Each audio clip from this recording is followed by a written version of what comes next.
Mr President, today, the 6th of June, is the 75th anniversary of D-Day. On this day 75 years ago, 156,000 Allied troops crossed the English Channel by sea and by air to land on the beaches of German-occupied Normandy in France. It was the largest seaborne invasion in history, and 4,500 Allied troops died on the beaches on that day. Under the command of General Eisenhower, Operation Overlord saw 875,000 troops land in Normandy in June of 1944.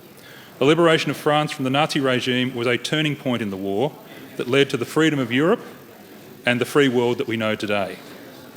Overnight, Her Majesty the Queen led commemorations at Portsmouth, supported by the President of the United States, Donald Trump, the Australian Prime Minister, Scott Morrison, and leaders from across Europe and the free world, including the German Chancellor, Angela Merkel.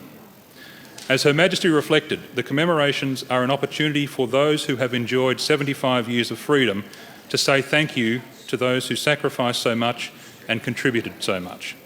More commemorations are to follow at Normandy in France today. In 1995, Victoria commemorated the 50th anniversary of the end of the Second World War and celebrated the victory of freedom over tyranny with major parades and services in Melbourne to mark VE Day and VJ Day. Next year will mark the 75th anniversary of the end of the Second World War. It is likely to be the last centennial anniversary where the servicemen and women to whom we owe so much can be present to receive the thanks of a grateful nation. I take this opportunity to call on the government to ensure that Victoria does mark this important anniversary with a calendar of events befitting of the sacrifice and achievement of 75 years ago.